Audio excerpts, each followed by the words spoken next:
All right, shalom, shalom. It's another Jim's lesson coming back at you. Before I do get into this lesson, I want to start by giving our honor, glory, and praises to the Heavenly Father and His only begotten Son, Yahweh, Bahashem, Yahweh Shai, Bahashem, Rechah HaKodash. Next up, the abundance of my apostles, Elder Graham Millstone, taught me the 100% truth of the Bible and who rule well. Peace, love, salutations to all the brothers across the four corners of the earth, pushing this truth in all diligence and sincerity. It's Brother Shawai from the GMS North Carolina Church out here in Raleigh, able to put together a Lord willing edifying lesson, right? And the title is going to be, does the God of the Bible condone slavery, right? And just going off of, these guys on TikTok and all these other sites, man, everybody knows the Bible. Everybody got something to say. Everybody is so knowledgeable, and they got these platforms, and they're able to just say whatever the hell they want to say, right, without really knowing anything, for real. They don't understand the Bible. They don't understand the world and how it works. They don't understand anything. And a lot of these Christians that get up there trying to defend, Christianity is like, oh, no. The God, he would never let this happen, let that happen. And these guys be cutting them up because one, these Christians don't know shit. They don't know who they worship. It's like Lord Yahweh Shai said, it's like, ye know not what ye worship. Well, we know what we worship. Salvation is of the Jews, right? And going into that, right, we know the Heavenly Father, Yahweh Ba'ashem Yahweh Shai. We know His nature, and we know that how He gets down, man, right? The Most High, He ain't the tooth fairy. He ain't just going around loving, kissing everybody on the forehead and all this other stuff. Some little, goody two shoes. No, this is the Most High, man, right? And we're just gonna get into it a little bit, right? And ultimately get into how the Most High, yes, He does condone slavery, and what these heathens, everybody outside of the nation of Israel, which consists of so-called Negroes, Latinos, and Native Americans who are the true biblical Hebrew Israelites in the kingdom of heaven, they will be, servants and handmaids. Let's get that real quick. This is Isaiah 14:1, and it reads, "For the Lord will have mercy on Jacob." Who is Jacob? Jacob is the progenitor of the Israelites, right? Jacob, whose name was later changed to Israel, right? Because Israel's a people before it's a place, right? He's the forefather of you so-called Negroes, Latinos, and Native Americans. So mercy is upon Jacob, man, right? And will yet choose Israel and set them in their own land. And the strangers shall be joined with them, and they shall cleave to the house of Jacob. And those strangers are not talking about the natural Gentiles, the natural heathens, the natural strangers, right? That's talking about the Israelite foreigners, Israelites who had been scattered, right, due to the curses. Deuteronomy 28 verses 64, right, and also going down to 68, right? Our people have been scattered amongst the four corners of the earth. Let's prove that a little bit. Let's get this. This is Deuteronomy 28. Because at the end of the day, you got to understand, the Most High only deals with Israel in the first place, right? Verse 64. He only deals with Israel in the first place. So this is Deuteronomy 28:64. "And the Lord shall scatter thee among all people from the one end of the earth even unto the other. And there thou shalt serve other gods, which neither thou nor thy fathers have known, even wood and stone." So this is a curse, right? You read Deuteronomy 28. You read this whole chapter. It goes into the curses, right? Verses 1 through 15 goes into the blessings that will happen to our people if they were obedient and followed, the law, statutes, and commandments of the Most High and kept them, right? But verses 15 on down, right, are all the curses that will befall our people for forsaking the Lord. And you guessed it, we went off, right? And all those curses befell our people. And one of them is what we just read, right? Deuteronomy 28:64. And our people were scattered amongst every nation on the face of the earth, man, right? But now in these times, right, we will all discontinue from our heritage, right? What's that? Well, we don't have to get. I know that's Jeremiah. Is that Jeremiah 17:4? If it's not, we'll move on. Yep.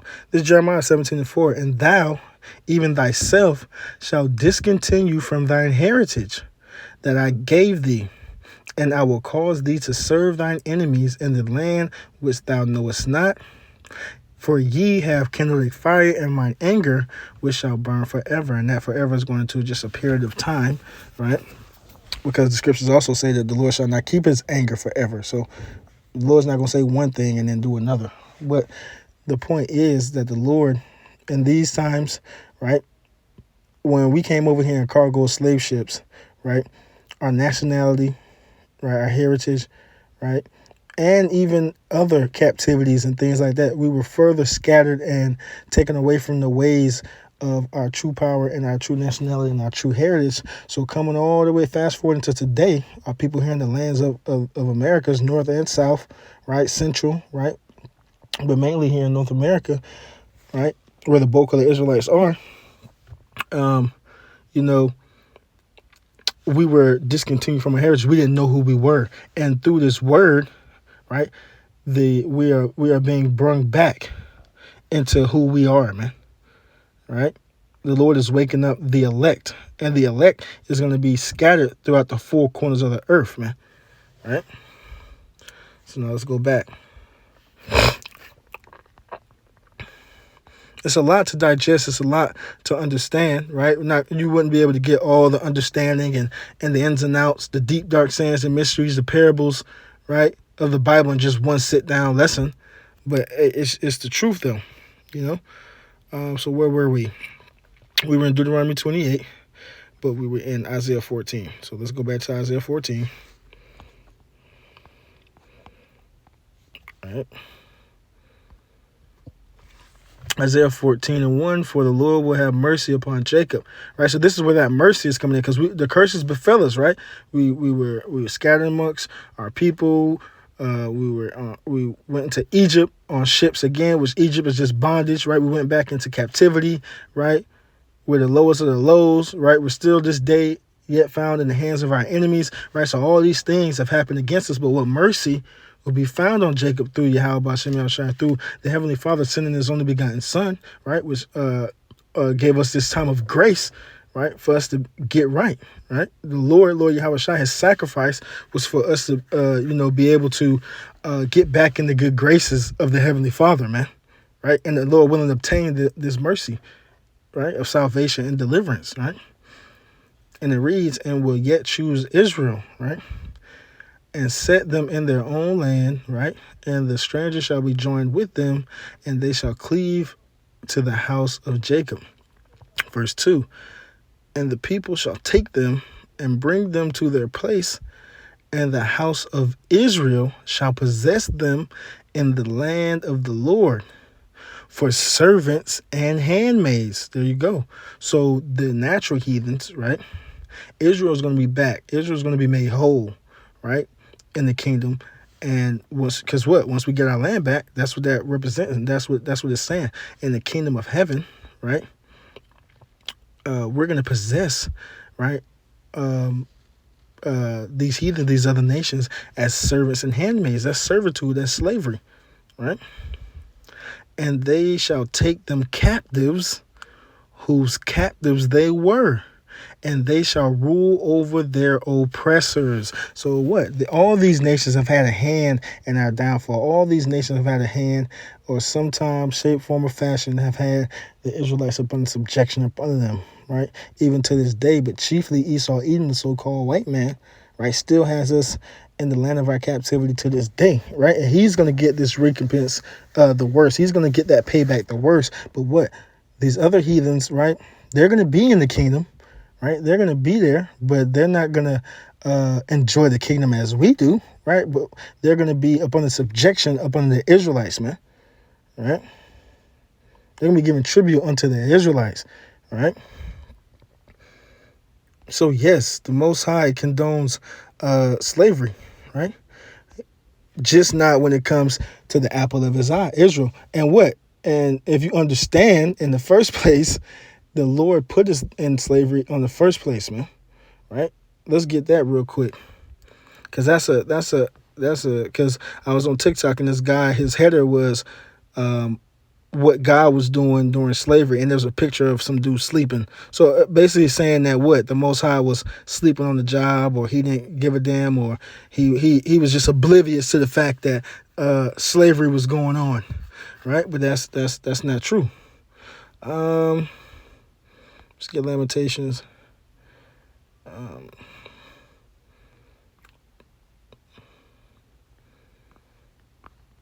Bear with me. All right.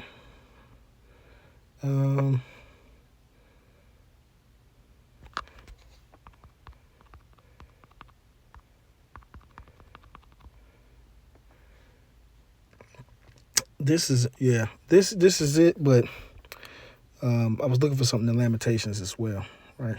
So let's start right here. This is Daniel 9:9. The Lord our power belong to the Lord our power belong mercies and forgiveness, though we have rebelled against him. Right? See? The Lord our power. Right? That's possessive. The Lord is our power, man. Right? Not the whole world, right? The Lord is only dealing with Israel, right? Neither have we obeyed the voice of the Lord our power to walk in his laws, which he set before us by his servants the prophets. Right? Same to this day. Our people are still not listening. Right? They're still not obeying the voice of the Lord. The voice of the Lord are his men that he have set up. Right? Today, starting off with the apostles and elders of Great Millstone and all the sincere brothers on down, right? The Lord has always sent his prophets to teach the people how to truly serve the Lord, or however the Lord wants, whatever message he has for his people. He always spoke it through his prophets, man. Right? Hebrews 1:1, St. Luke 1:70, Amos 3:7, right? And a plethora of other scriptures showing you that the Lord speaks through his men, right? But what our people didn't obey, and including ourselves. We went off as well. We all were discontinued from our heritage, like we read. It reads, verse 11, yea, all Israel have, that's the point, yea, all Israel have transgressed thy law, even by departing, that they might not obey thy voice. Therefore the curse is poured upon us, and the oath that is written in the law of Moses, the servant of the Most High, because we have sinned against them. And that's what we just read, right? Deuteronomy 28, verses 15, all the way down to 68. All those curses were poured upon us because we went off, man, right? And a part of those curses was Deuteronomy 28 and 68, right? Us going back into Egypt bondage with ships, right? The transatlantic slave trade. The Lord wasn't asleep or oblivious to that. He forwarded it, right? The reason we went through that is because we forsook the ways of the Lord, man, right? It reads, verse 12, and he have confirmed his words, which he spake against us and against our judges that judged us, by bringing upon us a great evil. For under the whole heaven have not been done as have been done upon Jerusalem. So all the things that we went through, right? Egypt, right? Captivity, the Assyrian captivity, the Babylonian captivity, the Roman persecution, right? Here in America on the transatlantic slave trade, right? The sub-Saharan slave trade, right? So all the things that our people have been through, no other nation has been through the things that we have been through. One, because the Lord has a direct hand in our punishment, right? Because we're his true chosen people. We had a standard to live by. We made an agreement with the Most High, right? So all the things that just came against us was just him confirming his words. Let's get that in Amos 3:1. It's Amos 3:1. Hear this word that the Lord hath spoken against you, O children of Israel, against the whole family which I brought up from the land of Egypt, saying, see, right? The Lord only brought the Israelites out of Egypt, out of the hands of Pharaoh and the Egyptians, right? None of these other nations, right? Reading, saying, verse 2, you only have I known of all the families of the earth. Therefore, I will punish you for all your iniquities, right? So the Lord is as simple as us being the children of the Lord. Just like you have children, right? Just because Bob and Joe and Lil Sally, they all in the class acting up, right? When or they all in the class acting up and your son go off, you're not about to whoop everybody in the school or everybody in the class that's going up. No, you're only worried about the well-being of your child. You're only worried about the fact that you gave your child strict commandments and rules to live by, and they disobeyed them. So you whoop his tail or her tail or what may have you, you know? And that's how the Lord is dealing with the children of Israel. It said, you only have I known of all the families of the earth, right? So what does that mean? Does that mean that the Lord don't know about these other nations, right? He just can't see them or he don't know? No, he only chose to deal with the Israelites, man. So for all the things that we went through is because we were being punished by the Heavenly Father, man, right? And it may seem harsh. It may seem, dang, 500 years of hardcore slavery or fleeing Roman persecution, being starved to death, famine and all. It might seem harsh, but that's just the level. You got to understand, when we whoop our children here in this society, right, that's just our level of punishment. How much more for the Heavenly Father, the creators of the heavens and the universe? He ain't about to come down here and whoop us with a leather belt. There's levels to it, man. And the Heavenly Father is the omnipotent being. He's the Almighty. And first of all, however he so feel to punish us is how he going to do it. But one, he already told us what was going to happen before it even happened. He said, if you do this and you do that and you do this and you do that, right, these are the results of this decision and this right here. If y'all go off, this is what's going to happen. So all the things that happen to us as a people, it only happened because the Lord was just confirming his words and doing what he said he was going to do, man. Right? It's all a part of his story, and that's just it. So, hey, I'm not going to be a dead horse. A little bit that was edifying. I'm going to close it out on that, giving peace and love to the elect. Shalom.